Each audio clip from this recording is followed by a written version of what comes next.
everyone. It's such a good vibe to see everyone is striving for the cutting edge technology here. And congratulations, I think you're on the right track at CSTU today. And so welcome to my talk. Let's start with something simple. Here are two boxes, box A and box B. Now, without thinking too hard, just pick one. Got it? You pick box A, right? And most of you pick box A because I made you to do it. This is a technique in code reading.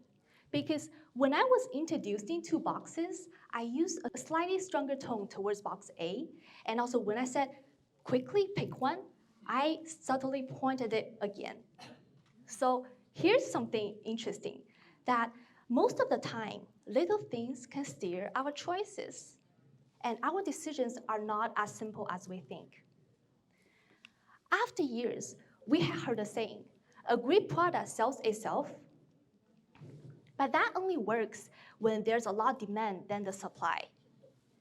But whether a B2B deals or everyday life, when you want someone to say yes to, there are just so many choices and product out there. So as the regional head of business development and sales at Fun20 Delivery, I have been in charge of hundreds of accounts. I have seen so many deals, so many partnership and negotiation happen.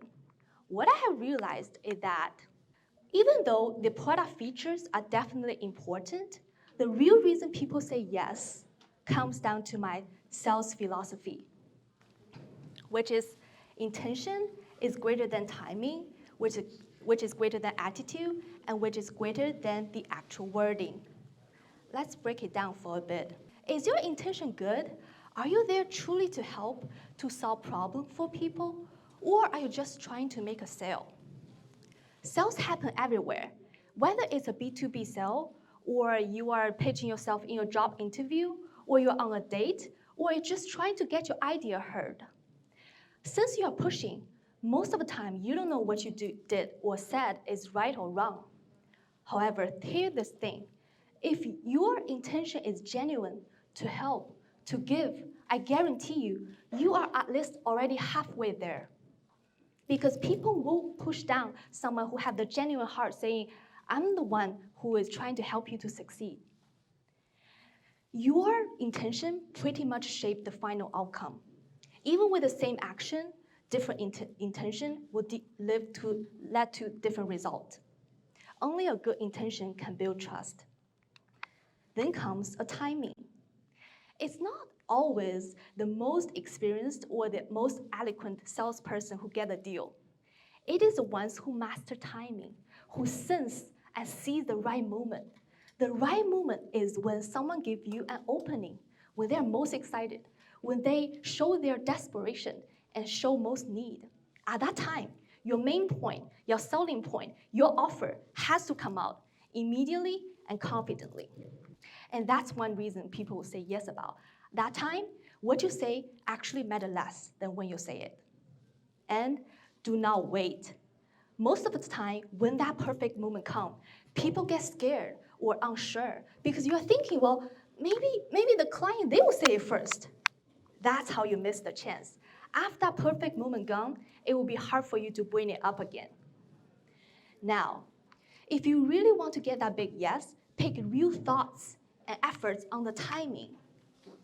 Now, you might think timing is like luck or a chance, which has a fixed probability, right?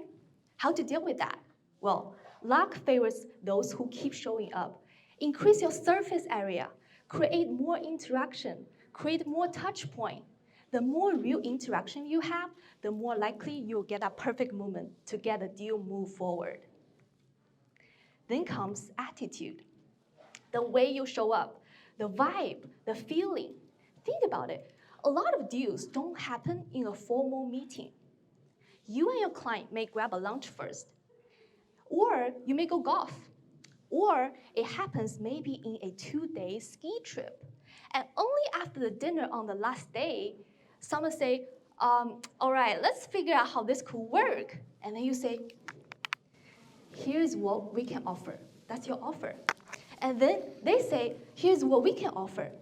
And then you say, all right, let's meet in the middle then. And they say, deal. None of that about features. It's about the presence, the feeling, how you carry yourself, and also even the tone in your casual conversation. That's a part of the attitude, and that will make people say yes more than anything else. Wording comes last for a reason. As long as you have the right moment, time, attitude, and intention, what actually you say puts the last. If you really want a tip on wording, understand cognitive commitment, which means once people show agreement, they tend to stick with it. People are afraid to break their words because they damage their reputation. On an evolutionary level, when you are in a tribe, if you break your words, you might get pushed out. So, in sales, sometimes we can fake that agreement.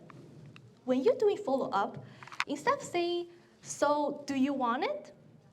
Try something like, based on our conversation, here's the next step we have put together. What are your thoughts on moving forward? So you are simply giving them the next step. You say it like they already said yes before, even though they haven't. So, how do people say yes? After all I have shared, I believe that asking and closing the deal, the offer, is always correct, unless you do it with the wrong attitude, wrong timing, and the wrong intention. If you get a clear no, then don't take it personally. What you need to do is to go to next target quickly, or try again later when the timing is better and the trust is stronger. If you haven't get a clear yes, don't overthink. Do not wait.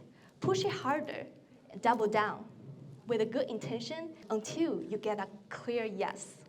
There's nothing as guaranteed as a clear yes, but if you never ask, the answer is always no. Thank you.